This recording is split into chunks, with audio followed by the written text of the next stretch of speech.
Good evening and welcome. I'm Inshen from Viriya Grief Support and I'll be the admin support for tonight.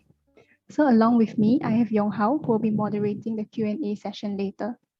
So please be reminded that the session is recorded and we may be uploading the recording on our social media platforms to benefit people who may not be able to attend this evening session. So if you don't feel comfortable turning on your video, that is fine. We'll be muting all participants during the session. So thank you all for taking the time to participate in our online forum, When Grief and Bereavement Meet Spirituality, a three-part conversation. This is the second part of our three-part series, and it is on understanding grief from the lens of the Buddhism and Hinduism faith. We will start off with half an hour presentation by our speaker on Buddhism, followed by half an hour presentation by our second speaker on Hinduism. We will then end off with a 20 minutes Q&A session. So this evening, we have the privilege to hear from two speakers, Mr. Kwang Mong and Mr. Shrikant Bhat, to discuss grief in Buddhism and Hinduism respectively. Before I invite our first speaker to come on board, I would like to first introduce Viriya Grief Support. Viriya Grief Support is a specialist service under Viriya Community Services. We provide community-based grief support to help families and individuals to cope with their grief during times of loss and to continue to live life meaningfully and well. Our services include grief counselling, support group, psychoeducation talk, grief skills-based workshop for the general public, as well as professional training. The objective of this series of online forums are to promote the understanding on how religion or spiritual beliefs view grief and bereavement, how they affect the grief process, and how one can potentially rely on them to cope with grief. So we encourage you to type your questions that you may have into the VVox platform via the session ID indicated in the slides. So you may also click on the link provided in the chat box. Besides submitting your own questions, you can also like the questions submitted by other participants, and we will respond to the set of questions with the most liked first during the Q&A session. So we will start off with grief in Buddhism, and this evening, we are honored to have Mr. Kwang Mong here with us. Mr. Sim is a practicing counselor with many years of experience working with adolescents and in pre- and post-marital counseling. Mr. Sim is a certified PrEP, Enrich, and MBTI facilitator, and he lectures in the Diploma in Buddhist Psychotherapy and Counselling course under Dot Connections Growth Center. He is a certified professional counselling supervisor under the Australian Counselling Association and Association of Psychotherapists and Counsellors in Singapore. So without further ado, I'll pass the time on to Mr. Sim. Good evening, everyone. Thank you for taking time to allow me to share grief in the lens of Buddhism. So in my first slide, I would like to share about what is our grief situation in our current time. Oftentimes, when we experience a loss, and what really happens is that often we are expected to resume back to our level of productivity. We really do not have sufficient time for us to do our grief work. In fact, in current time, mourning is limited to the time of the funeral. We are expected to quickly deal with our loss. We are expected to get back to our same level of activities after the loss happened. Or even with the time when we are experiencing loss, we will be too busy with the preparation, the bereavement preparation, and we do not have time to really process our grief. So in current context, often we experience expedited grief. What I want to share is that grief is a natural process, and grief has got many, can be described in many ways. We have normal grief, and I will not go through every grief that was being mentioned here. In fact, grief can happen in many situations. Generally, we are experiencing normal grief. We also experiencing anticipatory grief. This enfranchised grief is the grief that sometimes our loss are not being acknowledged, and often we are suffering there. And when a normal grief can extend to more than a year or more, then the grief may become complicated. So we may be experiencing complicated grief. And subsequently, it may extend to a chronic grief, or sometimes our grief may be delayed in the sense that we may be feeling numb as we were dealing with the loss. And sometimes when you see that someone who may be experiencing loss, in fact, you will realize that how come the person who were experiencing the loss do not have any reaction at all. It's not that they do not have the reaction at all, but perhaps grief are being delayed. So they have distorted and unanticipated grief. So grief, in short, has got many forms, but generally it does affect our mind, our spirit, our emotion, and body. So to understand grief, it is a manifestation of love while facing loss. It is a natural process. Every one of us, in some point in our life, we do experience loss. And no one could say that I could understand how you feel your loss. Right? No one could even say that I could understand what loss is it, the way you feel it. Because the feeling of loss, the feeling of grief is non-linear. And no one can really say that they can assume to understand what you are experiencing. Only the person who is going through the grief process will understand how the grief feels like to that person. In fact, the intensity of grief depends on when the loss happened, who being lost, what being lost, and how the loss happened. And really,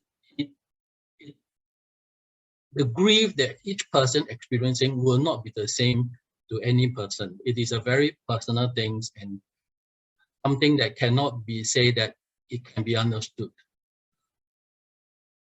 So, however, grief is a necessary process for us to process healing, and the healing has to be worked from inside out.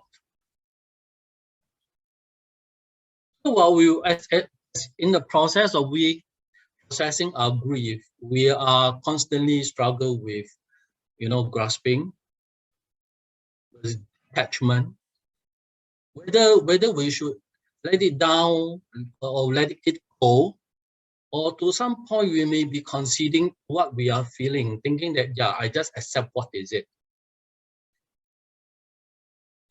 But at times, it is also important that we do find meanings of what grief is all about and how are we processing the grief. So in short here, as we are facing grief, it's important for us to understand our mechanism and our coping behavior. So I want to touch a little bit on the circular 6 stages of grief. Under the corporate grounds, we have denial. I will not go through every stage of it, but you can go to Google, you will find that usually there are 5 stages. They talk about denial, anger, bargaining, depression, acceptance. And David, the last part that David found has added in was really to find meanings of what we are grieving about and what's the meaning, what grief that I'm experiencing means to me. And here it comes from the Buddha's perspective. Buddha never want us to say, let's push the grief away. But what Buddha was teaching us, was telling us is that grief, death is not the end. The way Buddha's teaching is telling us that grief is a process. And how is it a process? It is a cycle of birth, death, and rebirth. And in this process, we are talking about birth to the point of death. And therefore, grief, to the Buddhist perspective, is not the end. in our life journey, we encounter many experiences, as in pleasant experiences and unpleasant experiences. In fact, from the Buddhist perspective, the process of death starts the point when we were born. It's only that perhaps we are dividing this life journey into growth, maintain, getting old, and subsequently death. But in fact, the process of aging, the process of death, starts the point we are given life. And in the process, we experience things, pleasant, unpleasant, and sub-neutral. So when we are experiencing pleasant experience, this pleasant experience brings about the desire to hold on to the pleasant experience as long as possible. We crave for the pleasant experience and we even attach to it. When we are experiencing unpleasant experience, it brings about discontentment, adversary, and defilement. We do not like it. We want to push it away as much as possible. And both pleasant and unpleasant experience bring about the source of psychological suffering. So in this point, I'd like to share the 5 skandhas, which is a very important topic that was by the Buddha, discovered by the Buddha. He actually characterized the I into 5 skandhas. And if you look into the net, it is called the 5 aggregates. And if you're referring to the Heart Sutra, it's often being mentioned as Wu Yun. Okay, so based on these 5 aggregate skandhas, Buddha helps us to understand what defines me, what defines the me inside me. And this is a process. This understanding is very important in helping us to how we process grief, not only just grief, any hurtful experience. So the first is our form. You see, under the rupa, the form is talking about the elements that make us, basically our solidity, our fluid, heat, and motion. The form, in any part of it that is not present, we cannot exist. That form a human being, a human form. And subsequently, the form, there will also, we have other faculties, such as the eye, the eye faculty, which is the eye sense door, the eye that allow us to see things. Ear to hear things, nose to experience smell and taste and touch, not that. So what we are experiencing is based on the information that's coming to us, and subsequently the other 4 aggregates talks about mind, the way we feel about things, whether pleasant and unpleasant, and perception. Before we go into the feelings of things, we want to talk about the consciousness. When we see things, we have sight conscious. When we taste things, we have taste conscious. When we touch, we sense something, and we have that consciousness. But what the Buddha was saying, that we have also a mind consciousness. That means to say, when we see certain things, we get attached to it.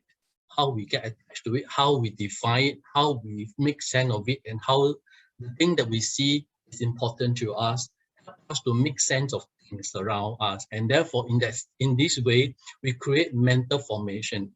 And this mental formation put us in the situation of attaching to the things present or pushing away the things unpleasant.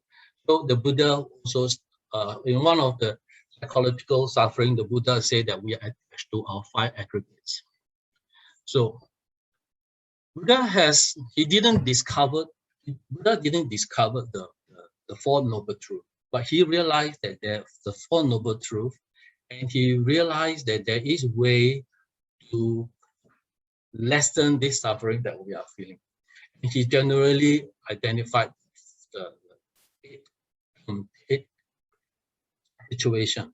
Of course, we will not talk about the physical suffering, which is the birth, age, sickness, and death. And most of us Buddhists know about this.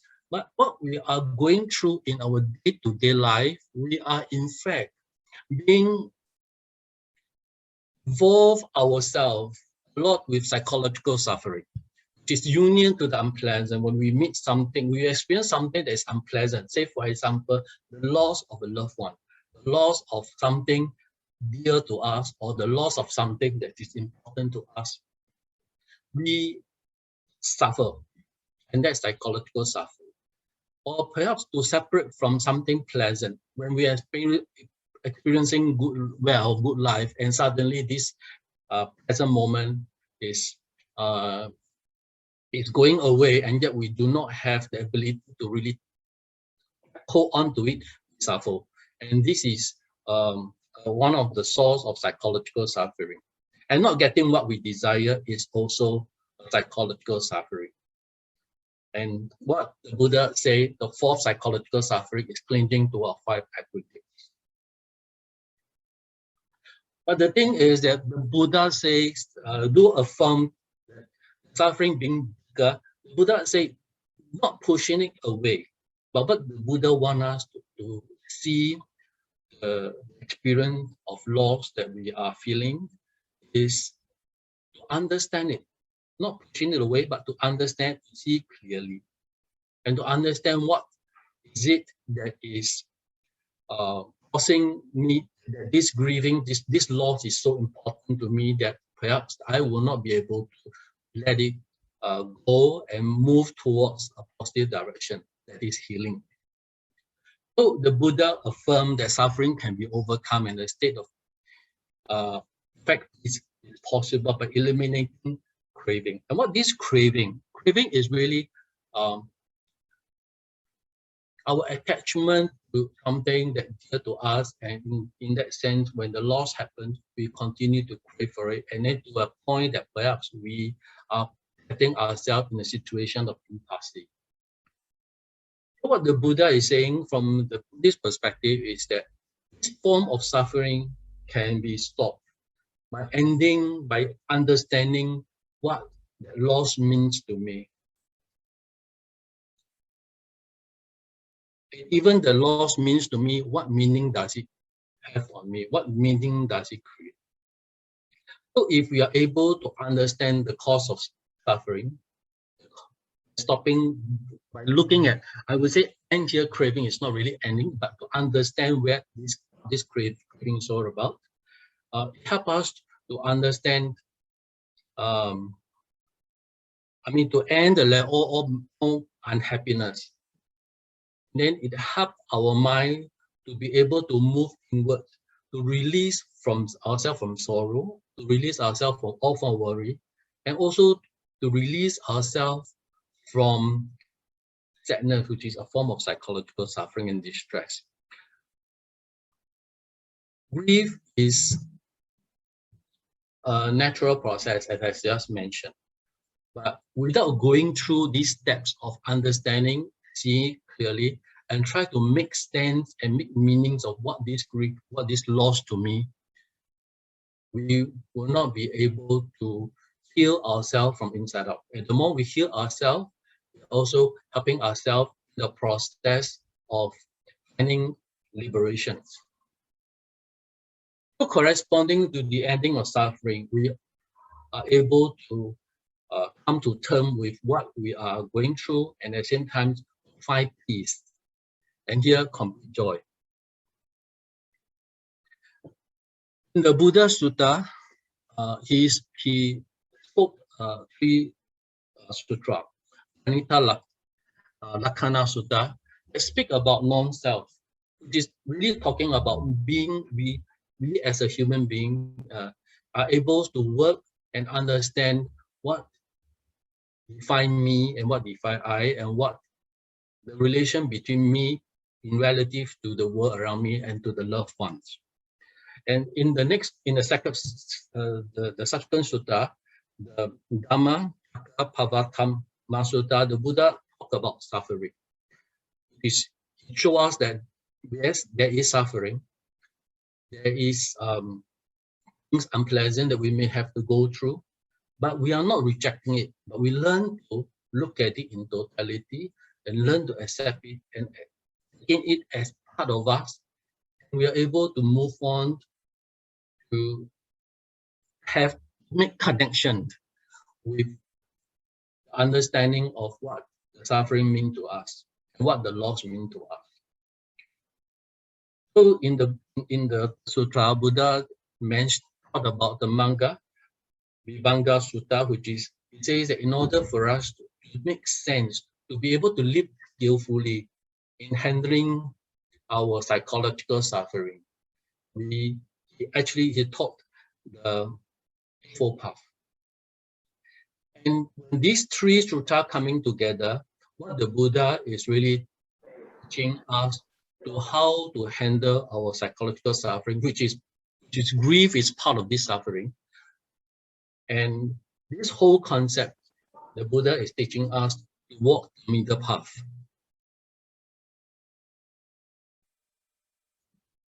So how do you align our human life difficulties? Is that when we are experiencing grief, suffering, a loss, or something of that matters to us, we will not trap ourselves to that distress feeling of constantly trapping ourselves in that sense of loss. So by understanding the Four Noble Truths, the Buddha wants us to acknowledge that, yes, there is suffering, and suffering is real. But does not mean that we want to push it away. We can't push it away, but accept it as part of us. To identify the source of the psychological distress, understand the trouble, emotion, and the psychological distress that is transient. It is non-permanent. It is no things permanent. It is also an important concept that Buddha has taught us, that nothing in life is permanent. So in life, impermanent. Everything is a transient. And what the Buddha has taught us is that, well, there is suffering, to understand the suffering, and there's the way out of this suffering. And what he has taught us is to the Eight Noble Path, which is a way of helping us to empower ourselves, to gain self-empowerment. And the Eightfold Path itself is a form of psychoeducation from the Buddha's perspective.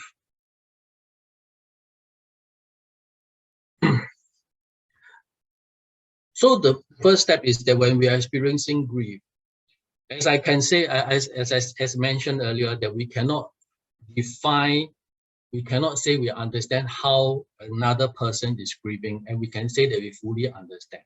But what really important for us is that we have to take the first step, to take ownership of the feelings, to acknowledge that what I'm experiencing, the grief that I am experiencing right now, is a normal process.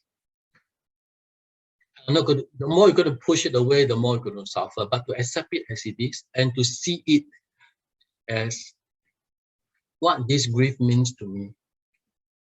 What is the loss about? The person, the more closest the person to me, his loss will intensify these grieving feelings, these grief feelings. So in the second step, Buddha wants us to say, look, let's understand and identify the source of suffering. To understand that life is impermanent, but how do we deal with it? So in the Buddhist perspective, is that it is important to work from inside out to understand what is these five skandhas. What is it in me in connecting with the loss? And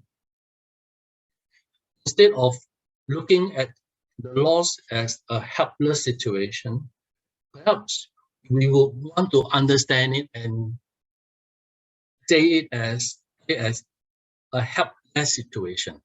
It is a situation that the help is less, but it does not mean that it is no help at all. So what the Buddha is saying is that see in totality, understand yourself in connection with the external situation and what external stimulants to me. How do I feel this loss? Am I a feeling is a feeling, a thought is a thought. But then again, I'm able to work from inside to look at what these feelings is all about and what these thoughts is all about.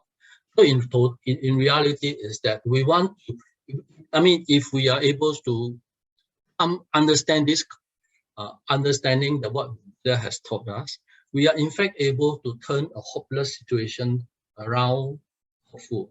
And that will be the third truth that the Buddha has shared with us. And what Buddha, and in the last part of the sharing of the Fourth Noble Truth, the Buddha says that to follow the Eightfold Path, process the situation you're in towards a healing, towards a recovery. So the Buddhas want us to guide our eyes, to see what is in us, to reflect inwards, to understand what that relation means to me, to make to build relationship with our grief, to build relationship with our troubled emotion, and to work inward to the process of healing. And I want to specifically emphasize this is that a lot of people who has recite the Paramita Sutra, but what this sutra really means, and is a powerful summary of the Buddha has been teaching us, is to look inward into our 5 skandhas and see it that this 5 skandhas itself is anatta, it is no form. While not rejecting it, but to understand what is it, and to look at the feeling as a feeling, emotion as an emotion, and we can continue to move on without ourselves being tied down by trouble emotion that kept us in a situation of impasse, and therefore we stagnate ourselves. So the Buddha has taught the Eightfold Path. They say the Eightfold Path: right view, right thought, right speech, right action. And right here does not mean that it's not referring to doing the right thing or doing the wrong thing. But what the Buddha here is that reflect into what is skillful and what non-skillful. Skillful way of viewing things, skillful mindfulness. And that is referring to what the Buddha really wants to tell us, really about looking inward and be mindful of our thoughts.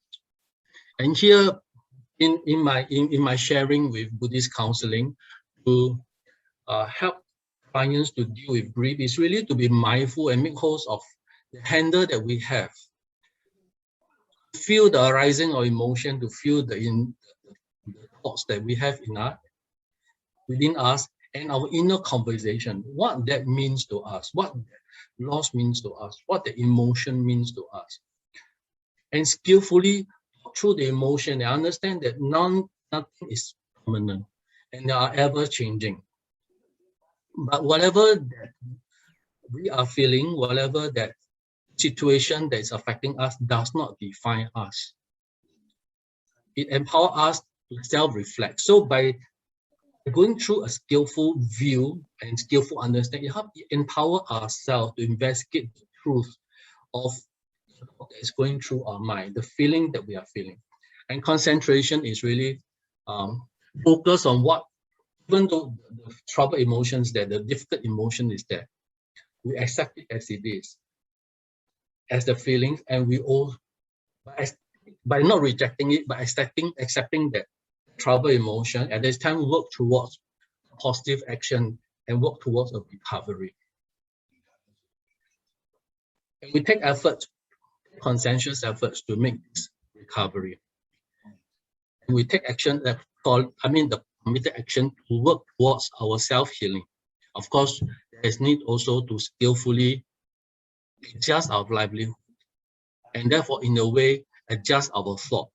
When I say right, when the right handle here, it really means really speaking not about our communication with others, but also our communication within ourselves in a non-judgmental manner, no deliberating self-thoughts. And that, in a matter of time, this is the 8 handles that the Buddha has taught us as a way of empowering ourselves, in a way of engaging in connection with our genders. That this is the metaphor where we are. This is the I. We have been used guidance of the 4 noble truths being taught by the Buddha, and the skillful handle that the Buddha has taught us, move ahead, cross across, go over the shore.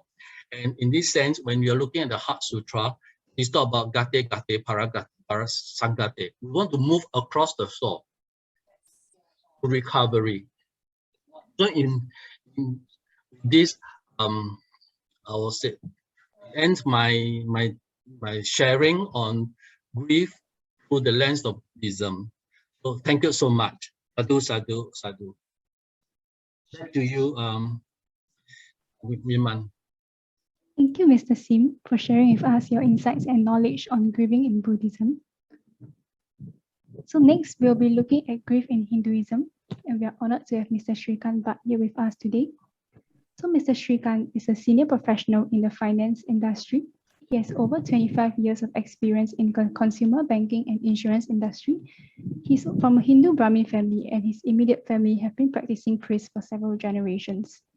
So before I pass the time on to Mr. Shrikant, if you have any questions, do type them into the Vvox platform. Besides submitting your own questions, you can also like the questions submitted by other participants, and we'll respond to them at the end.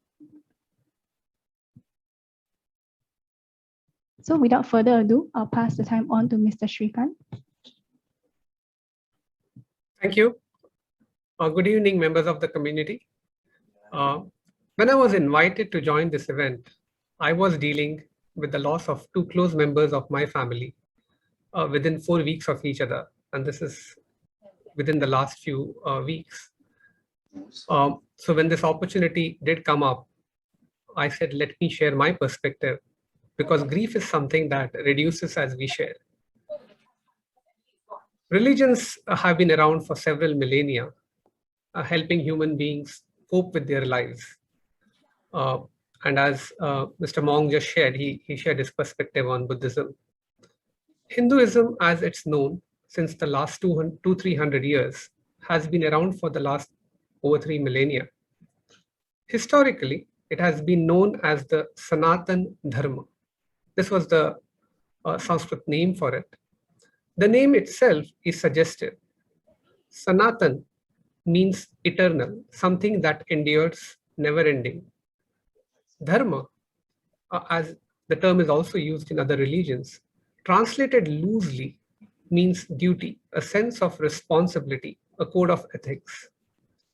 In fact, the Sanatan Dharma is less of a code that prescribes and more of a philosophy that one can read through various books.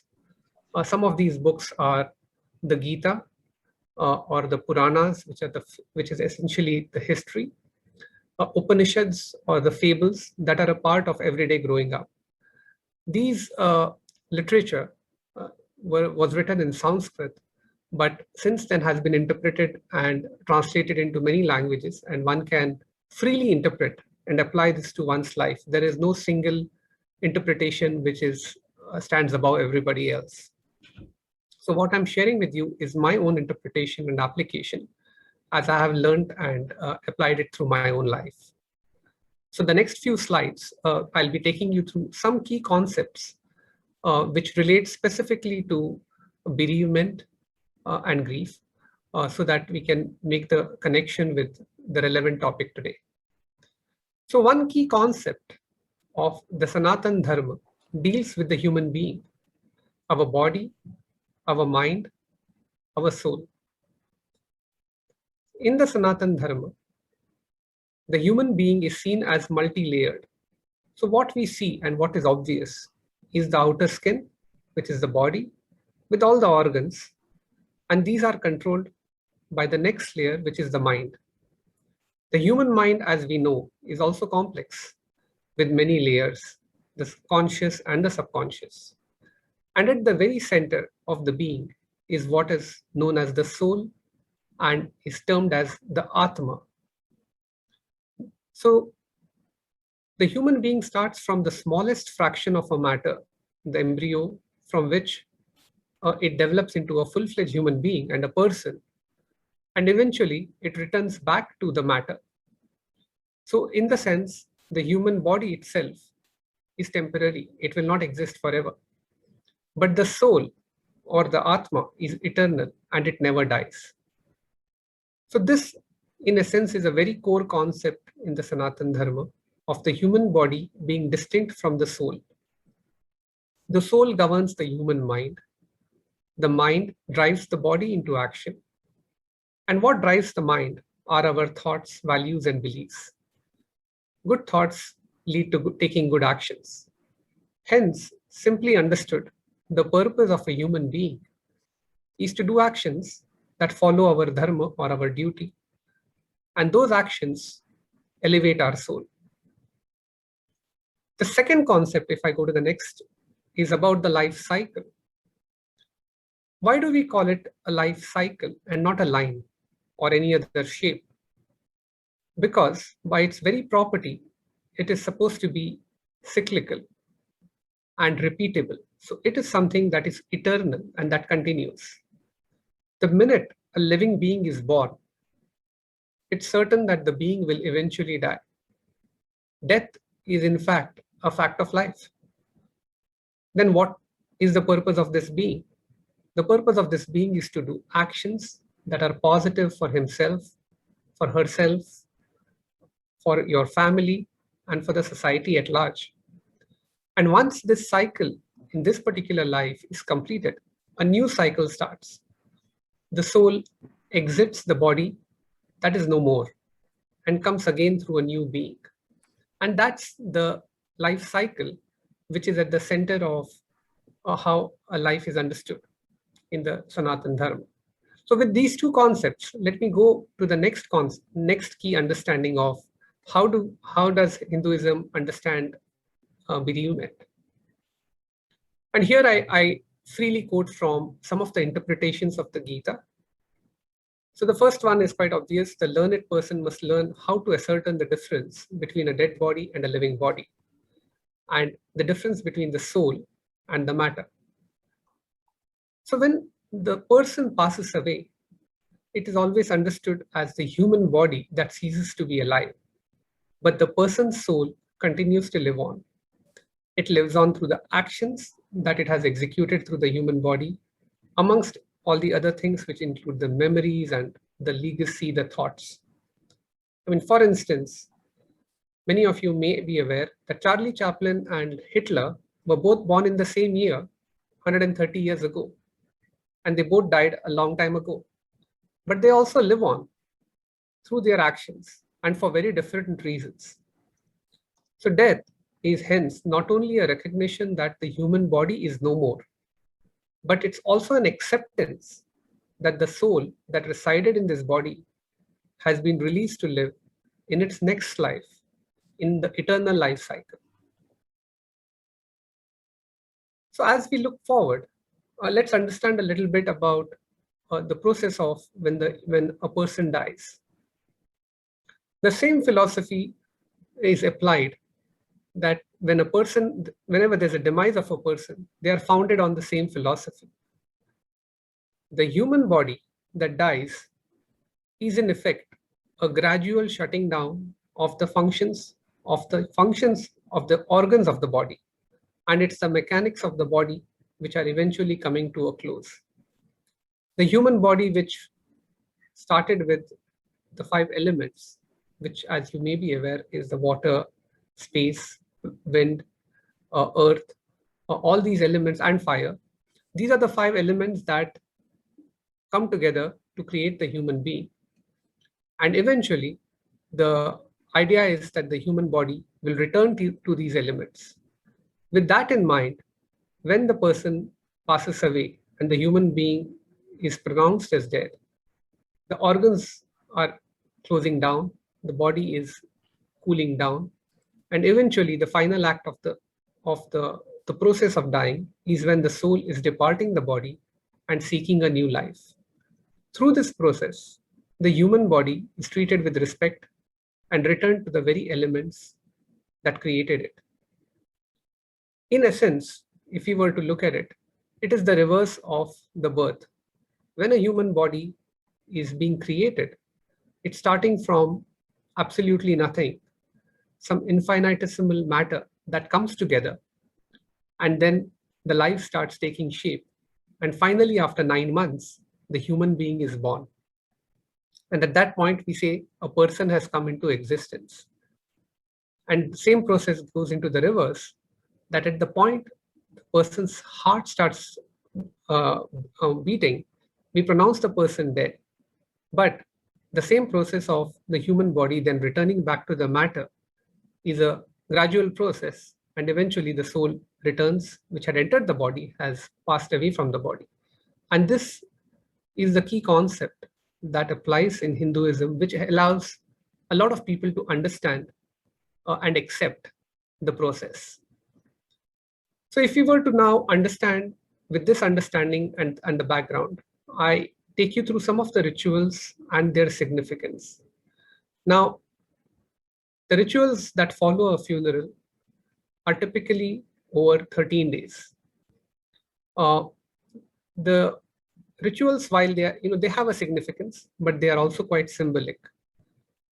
Most importantly, they also serve as a practical application because it allows the family to stay away from the world at large. And this, I would assume, was a historic creation, because those days you didn't know why the person had died, whether he died from a disease, would it be contagious, and so on. And the second practical reason was to provide space for them to come to terms with the loss. In practical terms, the way it translates typically is that the funeral, post the funeral, it's seen as a 13-day mourning that happens. And this, depending upon different castes, subcastes within Hinduism, might be something that varies, but the principles are very similar. The first 9 days are very symbolic because it signifies the 9 months that it took for a human embryo to translate from being matter into becoming a human being and come into existence. And it's a belief that it takes 9 days for the human being also to cease to exist. Practically, of course, as I mentioned, it's the time for the close family to grieve, come to terms with their demise. And this period is typically followed by daily prayers.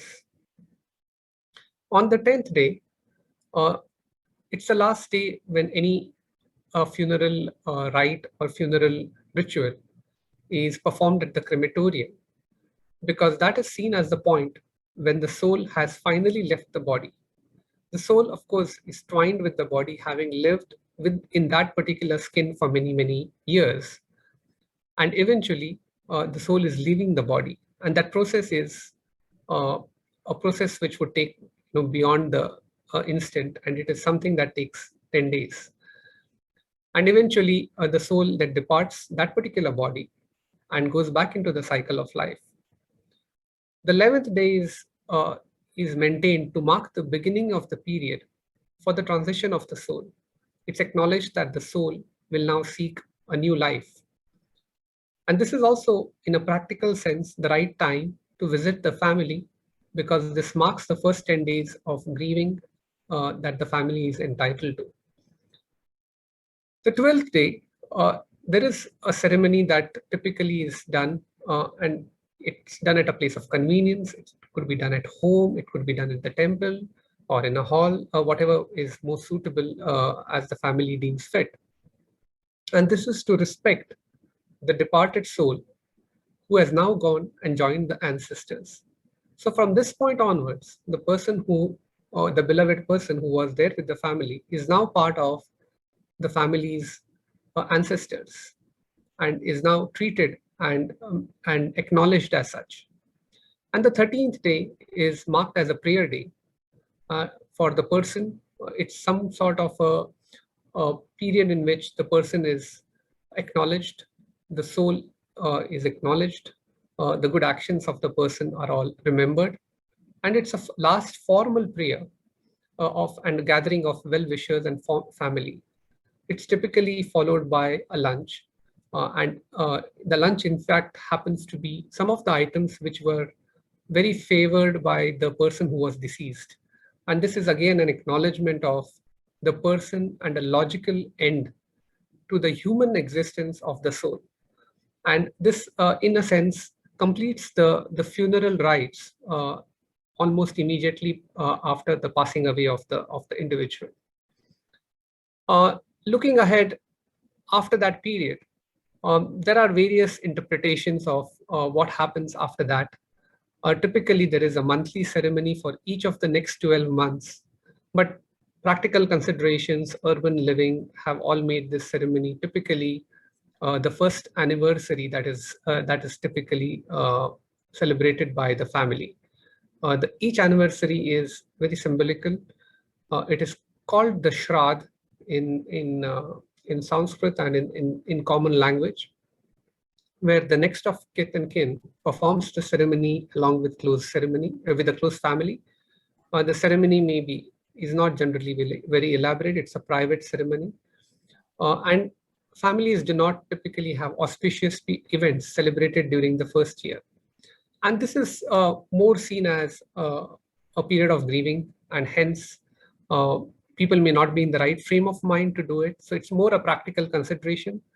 And these, as I mentioned, these are things that are open to interpretations, and different sects of people do take their own interpretations and apply it. There is no hard and fast rule or a prescribed manner in which this is done. These are more traditions and rituals that have been followed over a long course of time. And lastly, everybody accepts then that the Atma itself, the soul itself, is unexplainable. It's very difficult for us to understand.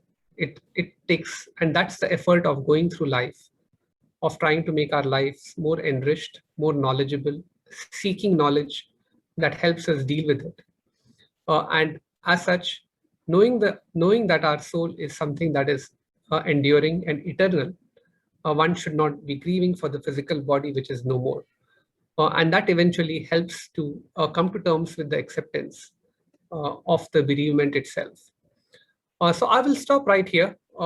As I've covered, at a very high level, a lot of concepts that govern the bereavement and how they apply in practical ways. I'll be happy to take your questions if you have any specifics that you would like to know in more detail. So with that, I would like to hand it over back to our colleagues. Thank you, Mr. Shrikant. So we would like to thank Mr. Sim and Mr. Shrikant for sharing your years of experience and knowledge on turning to faith for support in time of grief and bereavement. So I'll now pass the time to Yong Hao, who will moderate the Q&A session. Right, thank you very much. And once again, thank you very much for the two speakers for sharing your wisdoms, your insight about grief in Buddhism as well as Hinduism. I will also give the audience perhaps a few seconds or minutes to look at the questions. Vote the questions that you like to be answered first, or also type down any of the questions that you feel that you want it to be answered. So we'll just take a few minutes to just do that.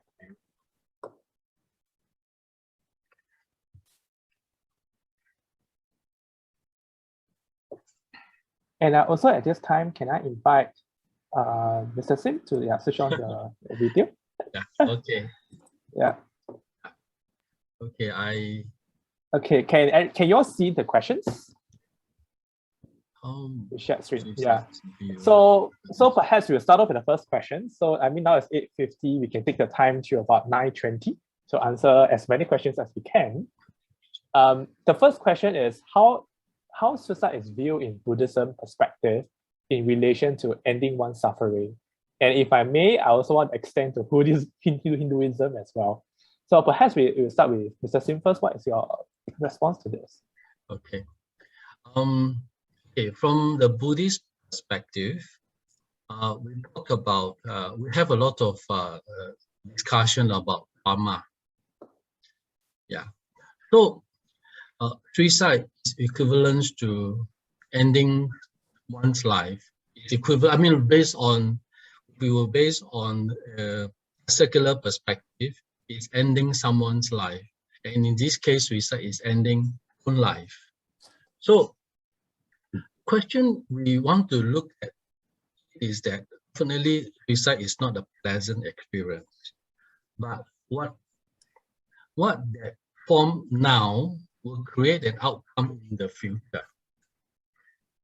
Okay. And whatever that we are experiencing now was the cause of action of the past, create a cause now. And whatever that is the cause now, creating action now, creating a cause in the future. So if we were looking at the Buddhist perspective, the word here is someone may want to end their life to stop suffering, feeling of emotional suffering or physical suffering. And they have chosen a more accelerated way to end the suffering. So if we were to look at it from another point of view, is that actually want to kill themselves to end a suffering. So if we were to look at it from this perspective, and also looking at life as a life cycle, and what Mr. Shrikant has mentioned, what would this suffering bring on the next life? And when this is being reborn, what will be the mental model, the mental perspective of this child being born again? What will be the subconsciousness that is being implanted in this new born life? As you can experience also that not when a baby is born.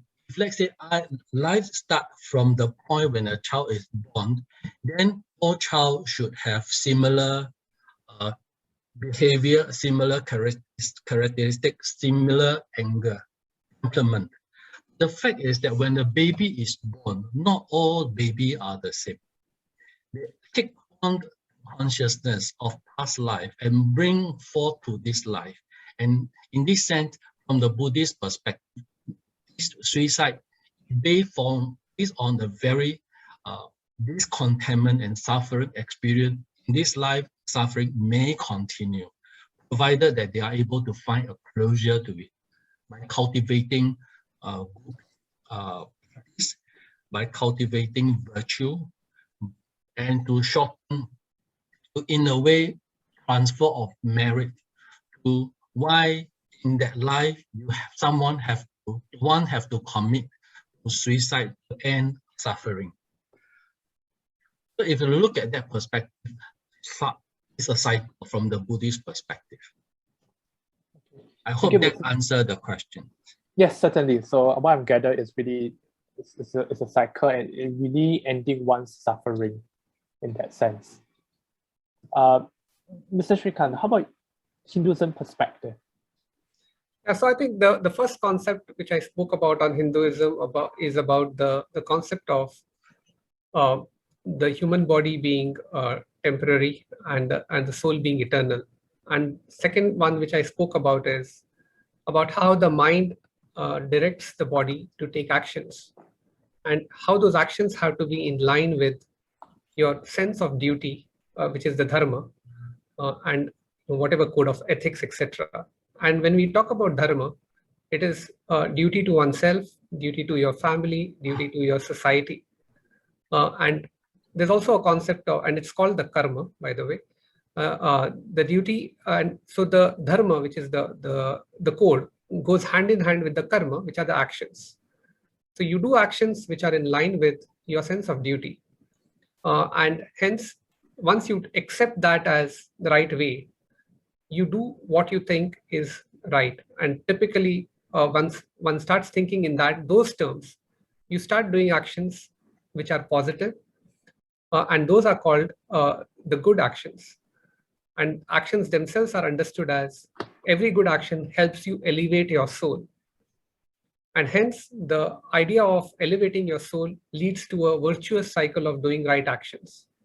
And as Mr. Mong just mentioned, if you do go on the path of negative thoughts and negative actions, then it leads to a vicious cycle of negative actions and negative outcomes. So I think that's the path that Buddhism, Hinduism talks about, of doing the right actions, the right good actions, by ensuring your thoughts are correct and your values are correct, your beliefs are correct, because it stems from the mind. And if your mind is conditioned in the right way, you're able to take those actions correctly. I hope I'm able to answer in clear terms here, because as I said, Hinduism is not a prescribed religion which says you should do this and you shouldn't do this, but it gives a philosophy of what one should be guided by. It does sound like that, in a way, every single action has its consequences, right? The idea of karma, and that this cycle that goes about in that way. So suicide is just part of that action, and there's certain consequences to that, perhaps even at the soul level that Mr. Shrikant was talking about. Would that be kind of right to say that?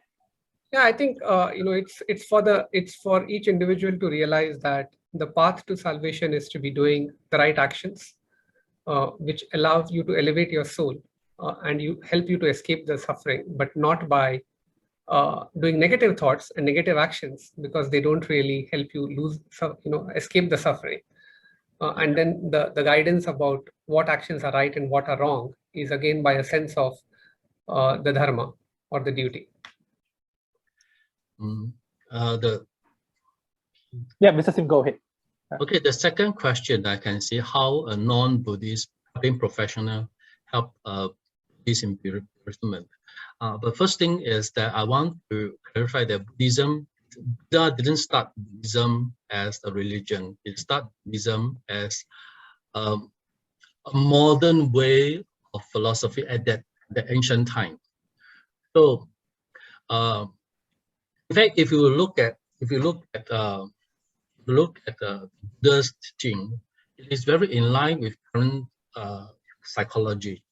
As in the 5 skandhas that I just shared earlier, is that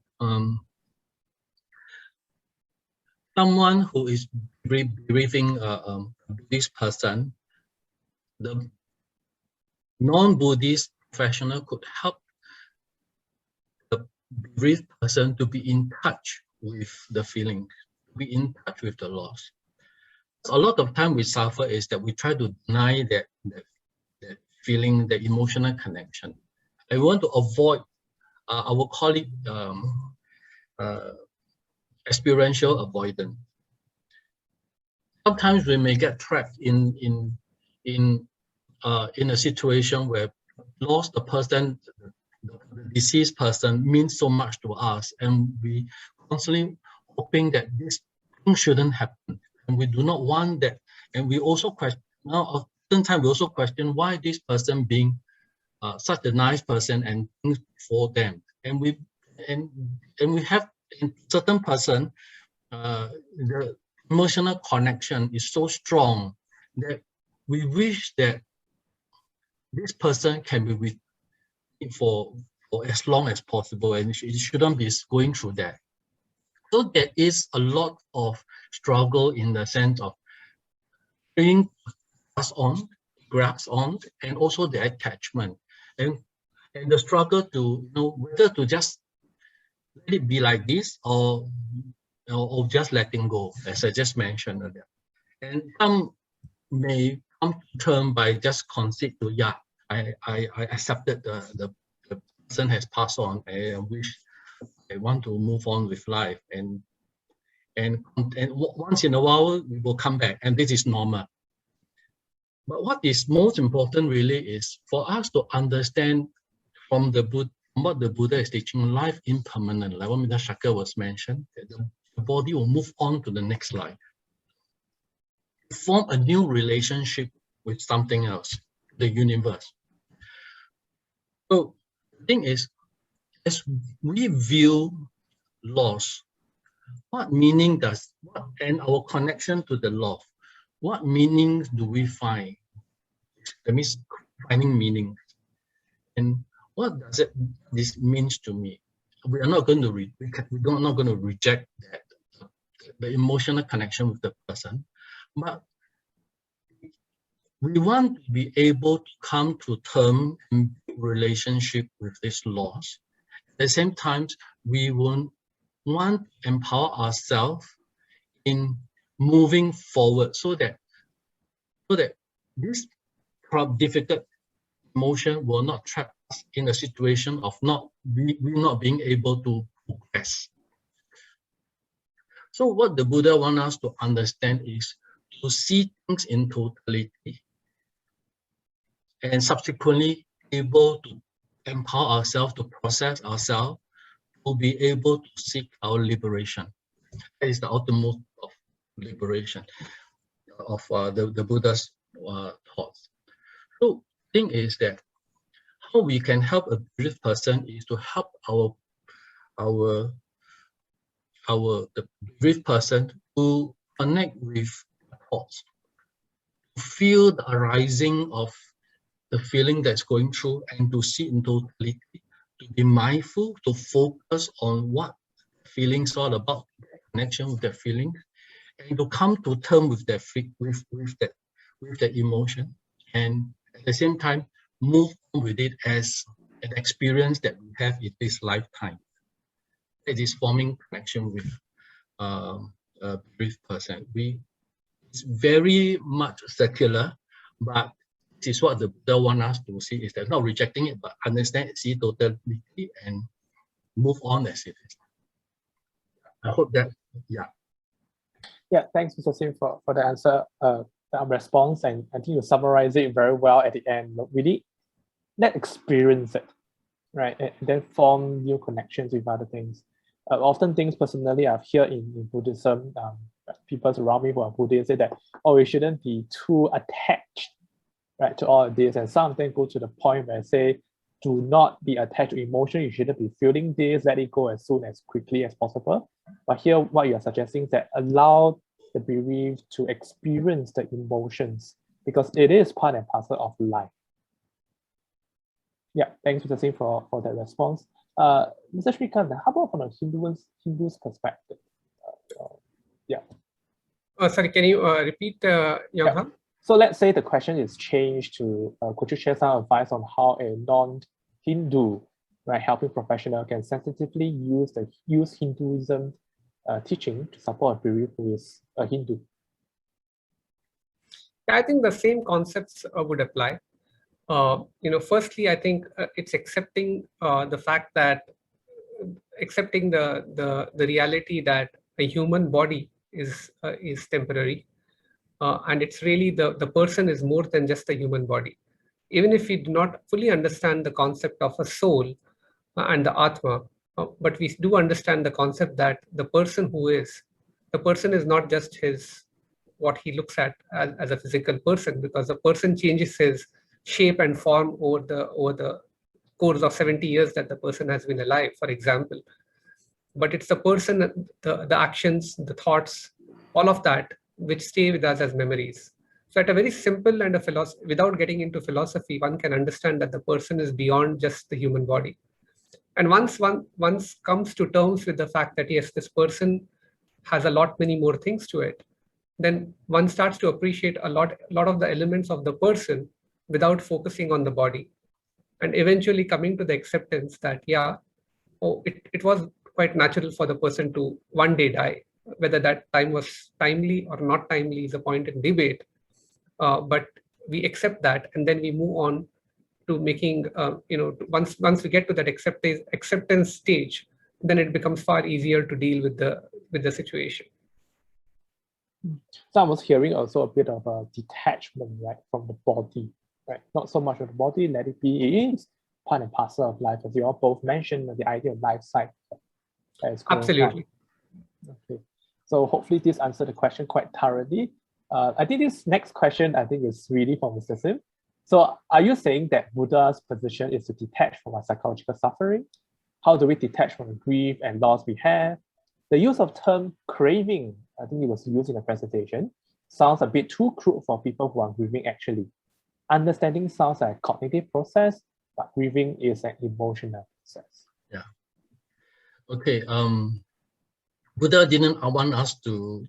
Buddha didn't want us to detach from our psychological suffering. In fact, Buddhas want us to feel our psychological suffering and understand it, and to investigate it, and then find way to come to terms with it. That's why the Buddha used the middle path. In fact, when in the process of his enlightenment, the Buddha has gone through many suffering, and he's not avoiding it. In fact, he go into getting in touch with the experience of suffering with different teachers. So what the Buddha really wants us to understand is to understand our feelings and work from inside out. Yes, grieving is an emotion. As I mentioned in the 5 skandhas, apart from our 4 elements, in the Hindu there are 5 elements, which is the soul. But for the Buddhist, there is also a subconsciousness that transferred to another body in another life. The Buddha wants us to, apart from our form, that means our ear, eye, the 5 sense, we call it sense door. We see things as it is, so that we sense objects can come into our mind, and our feelings is whether it's pleasant feelings. We experience pleasant feelings when it is nice, or unpleasant feelings, or even a neutral feeling. So when we say about grief, it's really unpleasant feelings.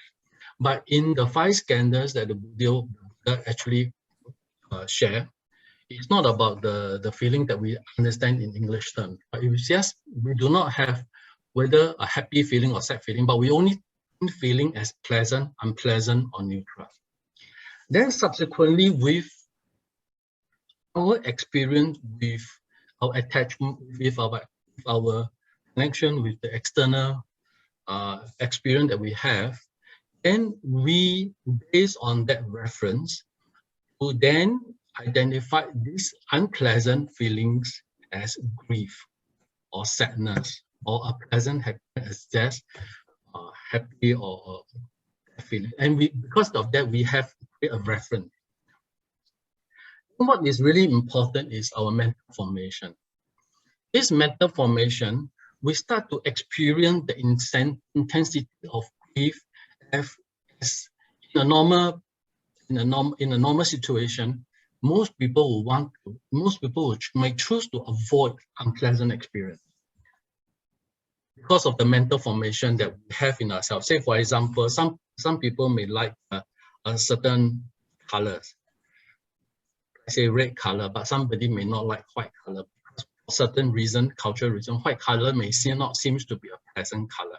But the thing is that white color being present as an unpleasant color is because of the perception that we formed in our skandhas, and therefore we form a mental formation that white color is perceived to be not welcoming, and we may perceive red as auspicious. So that's how we create a formation. So Buddha didn't want us to, in fact,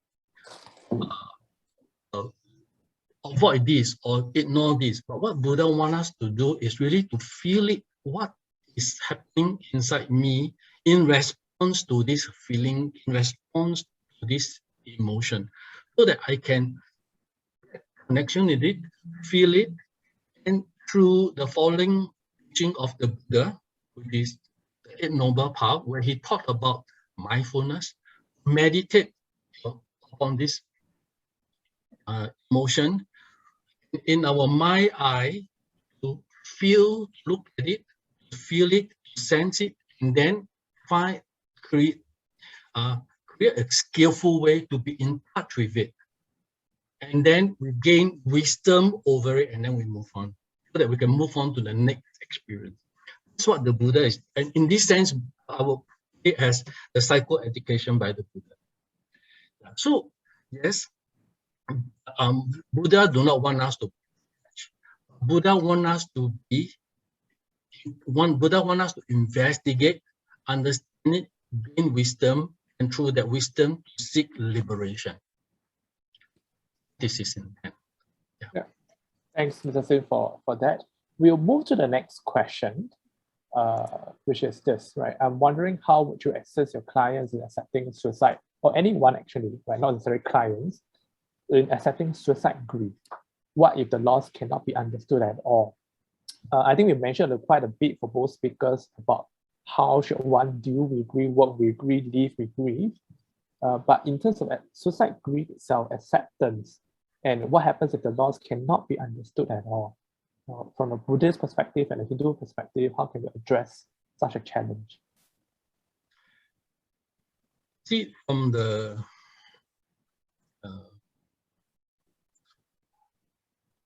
thing is that when we mention the word suicide, it's a very strong, negative, unpleasant experience. And underneath this perception of suicide grief is perhaps that the intensity of the grief, as I mentioned, depends on the circumstances and how the grief happened. How the loss happened.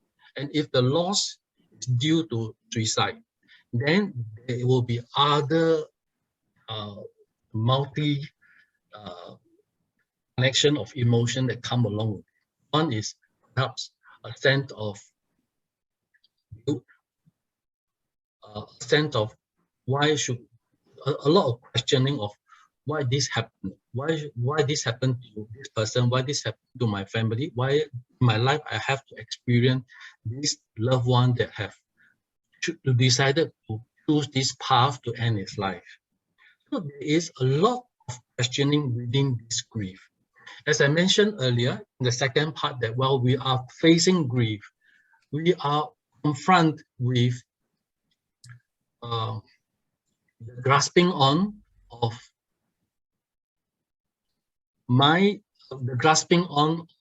belief that suicide should not happen. But when it happens, it's definitely a very difficult emotion to handle. Number two is that the letting down or letting go. How are we able to process in a way to see that perhaps, yes, suicide did happen? What meaning have we created? Have we made? What sense have we made from this experience of a suicide grief? Yeah. What can we do to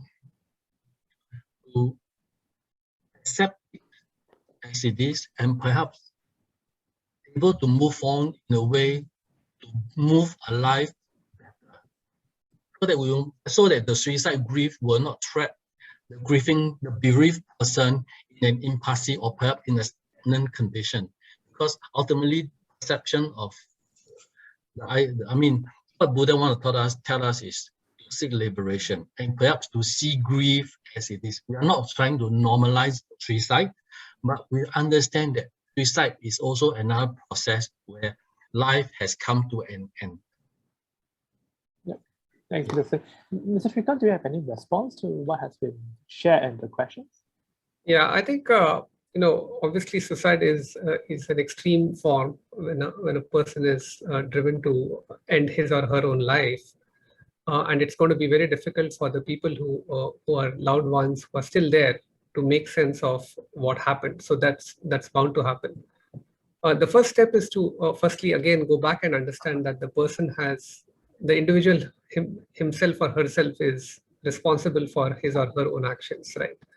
I think that's an acceptance of the fact that the person was driven by his or her own thoughts, values, or the mind, which actually made that person make that action. So when we think about the loss, it's really about the person's thoughts and actions which led the thoughts and mind which led the person to take that action. So obviously there is, and it's most natural that people will think about why did he or she think about taking his life? And eventually it comes down to accepting the fact that the person in their minds, in their own logical way or whatever way they thought about, they have taken this action. But they, as a soul, the soul will seek another life in which they will be able to probably come to terms with whatever was the dissonance that caused it, and live a richer and a fuller life in the next life. I mean, that's one way one could come to terms with it. There are many ways, but once it comes to accepting the fact that the individual has taken that action based on his or her own thoughts, then it starts make some sense of how those thoughts could have been influenced, or how a person could have helped from a go forward point of view. But also coming to an acceptance that the person who is gone or no more will probably have the opportunity to correct it at some point in time, because that was the action. So in both ways, it does help to come to terms with it. But of course, it's very, very difficult for the family, and it takes time. Yeah. So thanks for the response to suicide grief. Indeed, is quite a special kind of grief, but nevertheless, the principle of living with grief, experiencing grief, and so-called working through the grief remains the same, probably from Buddhist and Hinduism perspective. Perhaps we take a last question for tonight in view of time.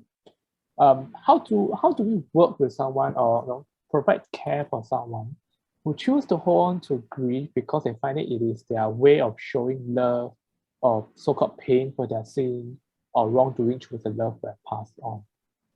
Yeah, from the Buddhist and Hinduism teaching perspective. You see, the grief is a name.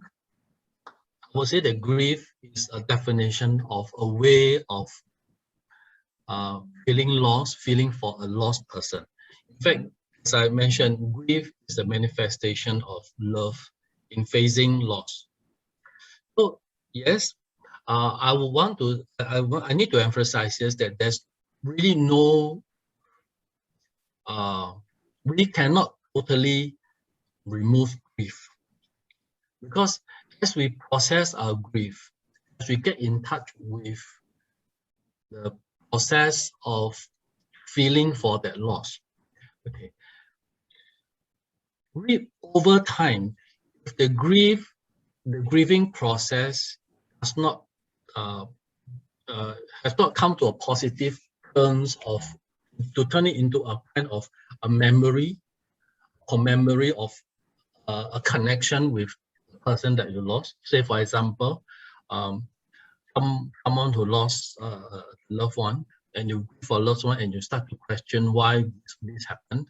But over time, as you experience the grief, you start to feel that yes, this person once lived walked along the life journey with me, and whatever that this person that I have experienced with this person becomes a memory that helped me move on and have this person with me as my companion, emotional companion.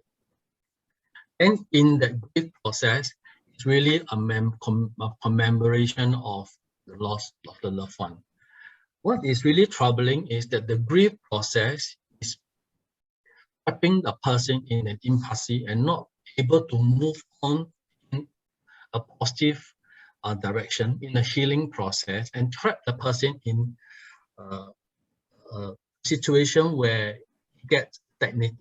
And when this happened, then in the current context is that this bereaved person has moved into a complicated grief. The grief can be chronic, and it may not be helpful, because at the end of the day, is depending on whether the way of handling these feelings is causing the person to be trapped in the negative emotion. So we cannot fully remove grief, but if we would ask ourselves, if let's say a person who passed away, a person who passed on, be able to tell us what he wished us to live our life, what would that person want to tell us?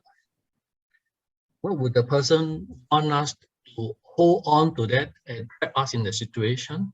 Or perhaps that person would want us to say, yes,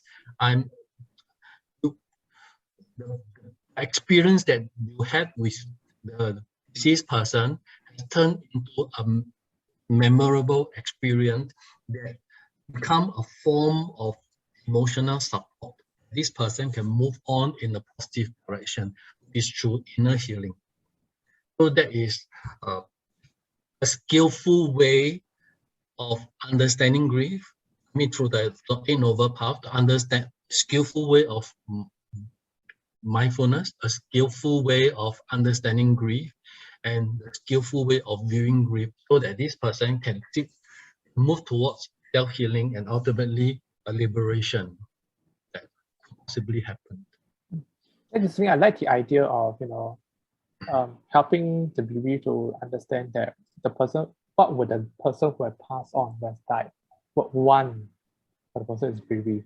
Especially those who are caught up in a lot of these difficult grief or insisting on holding on to the grief. Perhaps helping them to take perspective might be helpful as well. Mr. Shrikant, any response or thoughts to this question? Yeah, I think the feelings of guilt and or any sort of feelings that they get are quite not unnatural, I would say. And in addition to what Mr. Mong said, I agree with everything that he did mention. One way to also help the person who is still holding on to the grief due to this sense of wrongdoing, or a sense of just feeling that this is the way I can express my love, is to bring it back to an actionable for the person. Because how would the person, and one of the many ways one could do it is, for example, say, yeah, I'm sure you cherish the memory of this person. How do you think that this person would want you to behave or act at this point? And that forces the individual to think of what should be the next step, and tries to get the person to move forward rather than stay on the same place and be in some sort of a vicious cycle. And that forces the conversation to move forward and then engage the person in terms of what steps they could potentially take from there on. So for instance, if they have done something wrong, they felt that they should have done something differently, then you bring that conversation out to say, okay, if the person was here today, what would you do differently? And then it starts moving the conversation forward. So thanks for that. I think I also want to add on what the speaker has shared. I think it also takes time, right? It's not as if we ask them to take perspective, how to take actions, to move forward. The person who's in grief will immediately do that. I think for people who are actually helping these people, it will take time as well, right? And be a lot of patience to support these people. So I want to thank the speakers for participating in this Q&A. I want to pass the time back to Yin Xuan, who will take us through the closing of this. Thank you for all of your questions. If you have any further questions, do feel free to write into us via an email. And if you would like this deck of slides, there will also be an option to leave your email in the feedback form, which we'll share at the end as well. So we have come to the end of tonight's session, and we hope that this has been a meaningful session for everyone. We would like to express our sincere gratitude to Mr. Sim and Mr. Shrikant for taking the time to be here and helping us better understand how we can potentially turn to religion and spiritual beliefs for support when facing grief and loss. Thank you very much, Mr. Sim and Mr. Shrikant. Yeah, Thank you. And just to also end off, I think there was a lot of interest about suicide and grief. So for those people who are interested, you may also look for Cemeterians of Singapore, SOS. They are the organization that specializes in grief support, and also suicide prevention in terms of suicide and grief as well. So for those audience who want to find out more, please look for them. They are a non-religious and non-profit organization. Yeah, just for adding that point. Yin Xuan, sorry, please. So as mentioned earlier, Viriya Grief Support also offers counselling. Okay. So next week, we'll be having our final session. So next Thursday, 15 July, we'll be looking at grief in Catholicism. So if you're interested in attending the next session, do register at the link stated.